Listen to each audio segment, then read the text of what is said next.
Assalamualaikum warahmatullahi wabarakatuh. Nama saya Dewan Daru Kinarmatan Waluyo. Saya absen 7 dari kelas 12 IPA 6. Nah, di sini saya akan mempresentasikan tentang bioteknologi. Nah, bioteknologi ini seperti yang sudah saya dengar dari sebuah konferensi PBB yang tentang keanekaragaman hayati, bioteknologi itu berarti sebuah teknologi yang menggunakan biologi organisme yang dimodifikasi atau diubah demi sebuah kegunaan atau memiliki manfaat tertentu.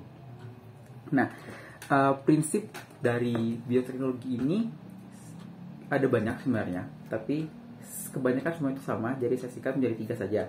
Yaitu yang pertama adalah seleksi dan persilangan atau yang bisa disebut manipulasi dari jaringan tersebut atau DNA. Yang kedua yaitu adalah rekombinasi. Jadi menyambungkan beberapa jaringan atau DNA menjadi satu, atau bahkan memisahkan 2 jaringan ini dan disambungkan lagi dengan sebuah jaringan yang lain.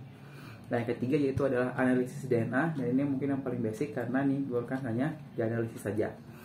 Nah, selanjutnya itu adalah manfaat umum dari sebuah bioteknologi ini. Intinya, manfaat dari bioteknologi ini untuk memajukan taraf kehidupan manusia atau makhluk hidup lain menjadi lebih baik. Nah, tapi di samping dari manfaat tersebut, tentunya banyak sekali kekurangan yang masih ada, terutama karena teknologi manusia ini pada saat ini belum cukup mumpuni untuk membuat manusia hidupnya menjadi misalkan menjadi lebih panjang, menjadi 200 tahun atau bahkan lebih. Nah, kekurangannya itu adalah beberapa itu membuat kesalahan yang dapat merugikan seluruh makhluk hidup. Contohnya mungkin seperti corona, yang bisa dibilang dulu ada yang bilang bahwa corona ini tersebar awalnya itu dari Wuhan di Cina, karena di situ ada kayak hasil lab menyebar dan jadilah wabah corona ini. Terus selanjutnya itu adalah terganggunya keseimbangan alam. Jadi karena bioteknologi ini dia tuh mengubah sesuatu yang memang sudah kodratnya dan diubah menjadi lebih bagus lagi. Jadi keseimbangan alamnya agak terganggu. Dan yang selanjutnya yang akan saya bahas yaitu adalah beberapa fase atau jenis-jenis dari bioteknologi. Yang pertama yaitu adalah bioteknologi sederhana. Nah, bioteknologi sederhana ini yang bisa dibilang yang konvensional, yang paling mudah, bahkan bisa dilakukan di rumah. Nah, yaitu memanfaatkan organisme atau turunannya secara langsung tanpa ada rekayasa. Jadi contohnya itu seperti tempe dengan ragi, terus susu jadi yogurt, nah seperti itu. Nah, kelebihannya itu yang pertama itu adalah biayanya yang pertama itu murah. Bisa dibilang ragi tempe tinggal bisa dibeli di warung, itu 2.000. Terus teknologinya itu menggunakan peralatan sederhana, tidak perlu sampai mesin-mesin yang ini itu, cuma ember, kasih ragi, udah selesai, gitu aja. Terus efek sampingnya itu tidak parah, paling cuma kayak ada agak sedikit kalau ada jamur ya tinggal dibersihin bisa. Nah, tapi kelemahannya itu yang pertama yaitu adalah produksinya itu terbatas dan tidak cepat. Yang kedua, hasilnya itu bisa bervariasi, seperti yang saya bilang, bisa jamuran, kadang ada raginya kalau kebanyakan jadi gimana, jamuran bisa kebanyakan atau apa. Terus yang ketiga itu adalah kita tidak dapat mengatasi ketidaksesuaian genetik yang telah terjadi. Ya, seperti yang tadi sudah dikatakan, kalau misalkan ada jamur, ya udah tinggal dibuang aja, tapi tidak bisa diubah biar nggak jadi jamur gitu. Nah, pemanfaatannya ini yang pertama itu di bidang makanan, seperti tadi sudah dicontohkan, itu adalah tempe. Tempe menggunakan ragi. Nah, itu membuat tempe itu menggunakan teknik fermentasi yang menggunakan jamur Rhizopus oryzae ya pada biji kedelai sehingga menghasilkan alkohol dan diungkep gitu. Nah, terus yang kedua itu adalah yogurt. Seperti kita tahu, yogurt itu merupakan hasil fermentasi dari susu yang diberikan bakteri yaitu namanya lactobacillus. Nah, di situ tuh jadi akan susu tersebut akan mengental jadilah yogurt. Nah, yang kedua yaitu adalah bidang pertanian. Nah, bidang pertanian ini sebenarnya nggak berubahnya tidak banyak, tapi contohnya tuh kayak seperti cangkok, itu juga merupakan bioteknologi karena dia itu menyambungkan sebuah batang tanaman lain jadi tanaman yang ada di batang lainnya. Terus yang kedua yaitu adalah hidroponik. Hidroponik ini juga cukup gampang, yaitu proses penanaman tanaman tanpa menggunakan media tanah. Jadi bisa pakai arang, serabut, pasir, bahkan air. Nah, yang selanjutnya adalah bidang pengobatan. Nah, seperti kita tahu bidang pengobatan itu kayak vaksin flu Spanyol yang dulu itu juga dari sini. Karena kayak antibiotik penisilin itu dia tuh dapatnya itu dari bakteri sama jamur. Jadi dia tuh kayak sudah toksinnya itu udah kayak jadi sifat-sifat toksinnya itu yang beracun sudah dimatiin, sudah hilang dari dan itu juga manfaatnya buat kehidupan cukup baik. Terus untuk peternakan ini mungkin lebih ke arah cara berternaknya karena dia itu melakukan seleksi. Jadi melakukan seleksi agar jadi kayak yang hasil susu sama dagingnya udah bagus, dia tuh jadi dirawat menjadi lebih baik lagi. Terus yang kedua yaitu adalah bioteknologi modern. Nah, bioteknologi modern ini untuk sekarang disebutnya tuh seringnya itu rekayasa genetik. Kenapa disebut rekayasa genetika? Karena dalam hal ini menghasilkan DNA rekombinasi dari organisme yang digunakan. Nah, kelebihannya itu yang pertama, hasilnya itu tuh pasti seragam, sejenis, dan bisa diperhitungkan. Hasilnya itu bisa banyak. Yang kedua, memiliki sifat yang pasti jelas unggul karena genetiknya diubah. Yang ketiga, yaitu adalah dapat menghasilkan, misalkan kalau misalkan ada sesuatu yang tidak diinginkan, nah itu jadi lebih bisa dikendalikan. Terus yang selanjutnya yaitu adalah kelemahan, sama seperti juga. Yang pertama tentu untuk mengubah sequence DNA itu dan jaringan membutuhkan uang yang tidak sedikit, mahal. Yang kedua yaitu adalah memerlukan teknologi yang relatif canggih dan khusus karena untuk tiap bioteknologi yang untuk modern ini pasti beda-beda. Untuk misalkan untuk ini pasti atau yang lain, ini atau yang lain. Nah, yang terakhir yaitu adalah untuk jangka panjangnya itu belum diketahui.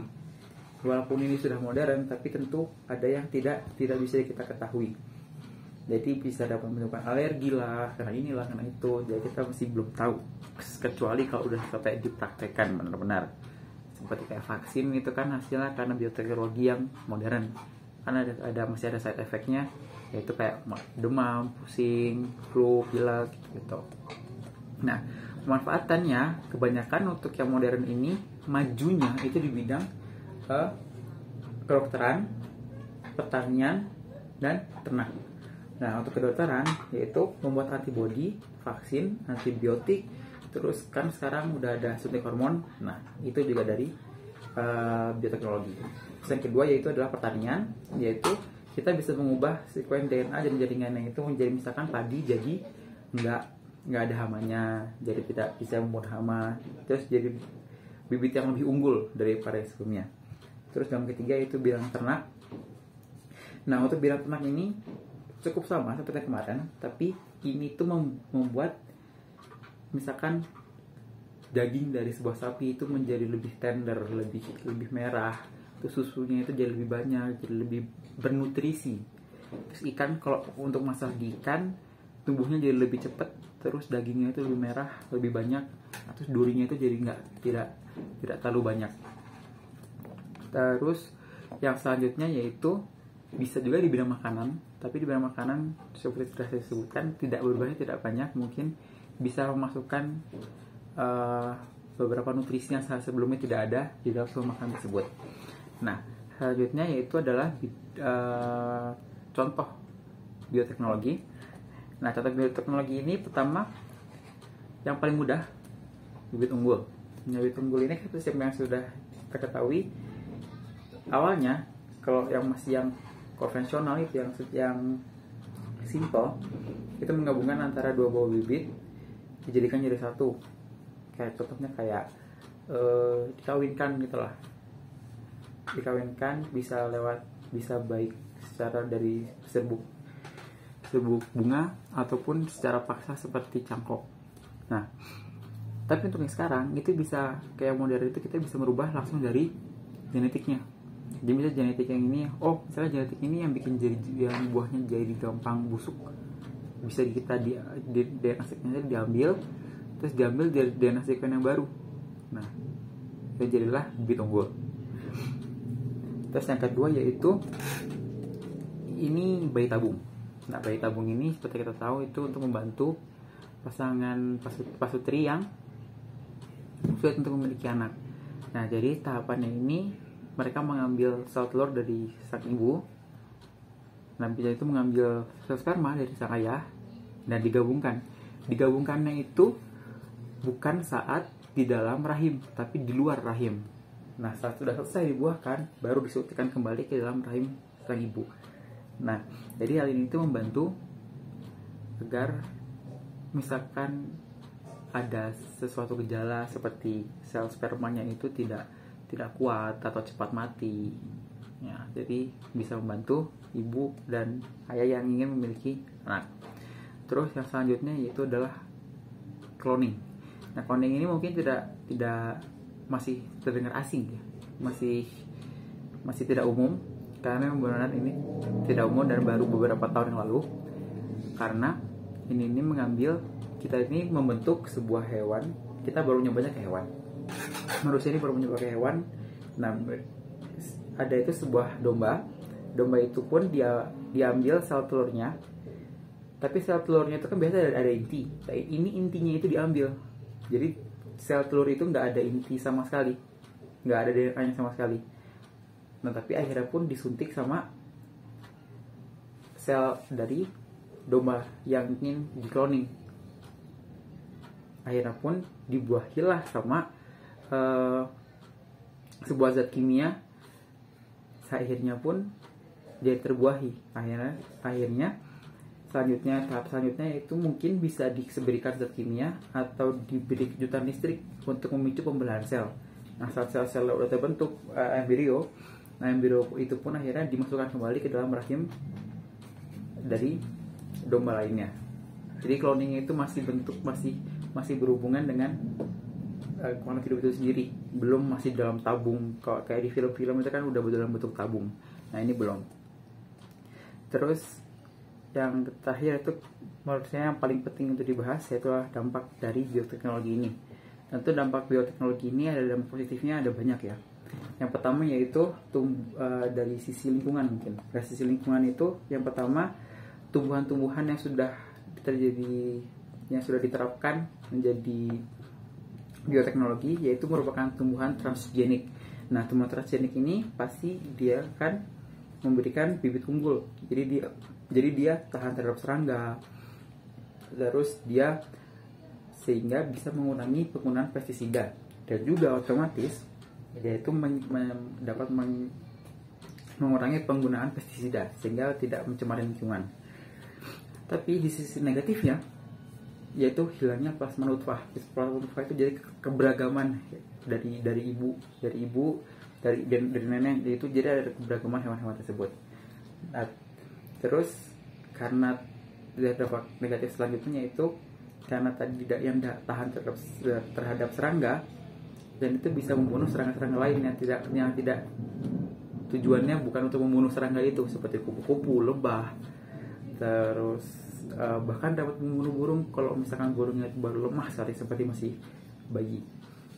Nah, selanjutnya yaitu adalah bidang sosial ekonomi.